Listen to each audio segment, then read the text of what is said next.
خواجہ غریب نواز جب نئے نئے آئے نا اجمیر شریف میں تو خیمہ لگایا ہوا تھا خواجہ غریب نواز نے. خیمے میں خواجہ غریب نواز عصر سے لے کر مغرب کے وقت تک روتے رہتے تھے. ایک نوجوان اجمیر سے باہر گیا ہوا تھا پڑھنے کے لیے, کچھ عرصے کے بعد واپس آیا اور اس خیمے کے قریب سے گزر ہوا اور گزرا تو رونے کی آواز آئی. فوراً دیکھتا ہے کہ خواجہ غریب نواز رو رہے ہیں, ابھی غیر مسلم ہے, اسلام قبول نہیں کیا. فوراً گھر جاتا ہے, ماں سے پوچھتا ہے, ماں یہ مسلمانوں کا گرو کیوں روتا ہے, مسلمانوں کا بابا کیوں روتا ہے؟ میں ہر روز گزرتا ہوں, عصر سے مغرب کے مابین جو وقت ہے یہ روتا ہے. ماں نے کہا جاؤ اس سے پوچھ لو کیوں روتا ہے. وہ نوجوان خواجہ غریب نواز کے خیمے کے اندر آیا, کہا بابا میں ہر روز یہاں سے گزرتا ہوں, آپ کے رونے کی آواز آتی ہے, بتائیے آپ کیوں روتے ہیں؟ کہا جاننا چاہتے ہو میں کیوں روتا ہوں؟ میں نے ایک مدت اپنے مرشد کے ساتھ گزاری ہے, مرشد کی خدمت میں گزاری ہے, مجھے اپنے پیر کی یاد رلاتی ہے, پیر کی یاد رلاتی ہے. میں عصر سے مغرب کے وقت تک اپنے مرشد کی یاد میں روتا رہتا ہوں. اس نوجوان نے کہا اچھا میں نے تو سنا تھا کہ انسان کو جب درد ہوتا ہے, تکلیف ہوتی ہے تو تکلیف انسان کو رلاتی ہے, آپ کو تو محبت ہے,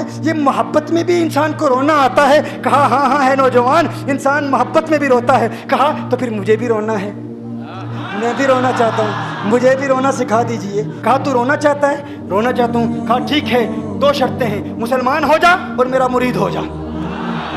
اس نے کہا میں ماں سے اجازت طلب کروں گا.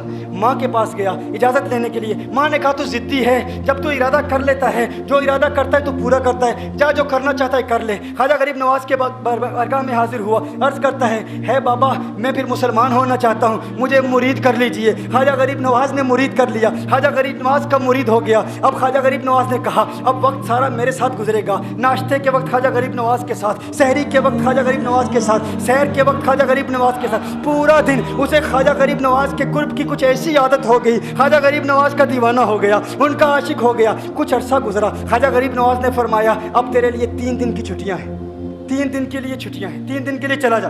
اس نے کہا مسئلہ ہی کوئی نہیں, ایشو ہی نہیں, پرابلم ہی نہیں, ٹھیک ہے 3 دن کے لیے چلا جاتا ہوں. اب جب 3 دن کے لیے گھر گیا, کہا 3 دن کے لیے تو اب مجھ سے ملاقات نہیں کر سکتا, مجھ سے ملنے کی اجازت نہیں ہے. اس نے کہا ٹھیک ہے نہیں ملوں گا. گھر گیا, پہلے دن جب گھر گیا یہ وہ نوجوان تھا جو 3 روٹیاں کھایا کرتا تھا, آج ایک لقمہ بھی نہیں کھا پایا, ایک لقمہ بھی نہیں کھا پایا. اسے کچھ ہو گیا, کہہ رہے مجھے کچھ ویکیوم سا محسوس ہو رہا ہے, کچھ دل میں کمی سی محسوس ہو رہی ہے.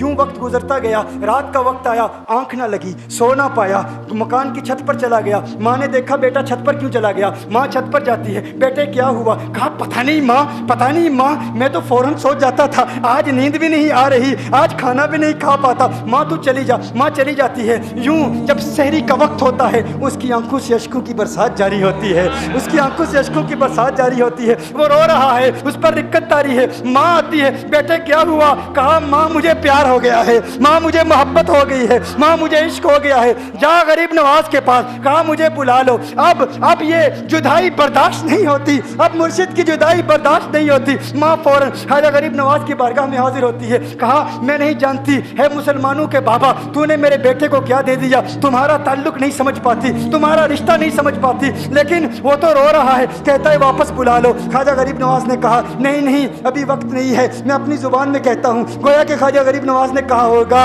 ابھی تو ابتدائی عشق ہے, روتا ہے کیا, آگے دیکھ ہوتا ہے کیا. تیری تمنا تھی, تیری خواہش تھی کہ محبت میں رونے کی عادت ہو جائے, ابھی تو ابتدا ہے. ماں کو واپس بھیج دیا, کہا واپس چلی جا. اسے کہا ابھی اجازت نہیں ہے, وہ واپس چلی جاتی ہے. بیٹے کو بتاتی ہے کہ ہے میرے بیٹے وہ تو اجازت نہیں دے رہا. کہا ماں سن لے, اب اگر نہ بلایا تو میں مر جاؤں گا, یہ محبت مجھے مار ڈالے گی. ماں اگر مجھے زندہ دیکھنا چاہتی ہے تو میرے مرشد کو راضی کر لے, میرے مرشد کو بتا دے اب یہ ایک جدائی برداشت نہیں کر سکتا. ماں فوراً غریب نواز کی بارگاہ میں حاضر ہوتی ہے. کہا ہے غریب نواز کرم فرمائیے, مجھ ماں کی تمنا ہے, مجھ ماں کی آرزو ہے, وہ مر جائے گا. کہا ماں کی تمنا ہے, تیری بات مانتا ہوں, جا اسے واپس بھیج دے. وہ فوراً بھاگتا ہوا خواجہ غریب نواز کی بارگاہ میں حاضر ہوتا ہے. اس وقت خواجہ غریب نواز اپنے مریدوں کو درس دے رہے ہیں, ایک مجمع لگا ہوا ہے. وہ فوراً خواجہ غریب نواز کے دروازے پر کھڑا ہوتا ہے اور پھر مرید یہ منظر دیکھ رہے ہیں, خواجہ غریب نواز کو دیکھتا ہے, خواجہ غریب نواز اسے دیکھتے ہیں. وہ میں نے کہا تھا نا نگاہ مست ملائی تو میں پلا کے اٹھے,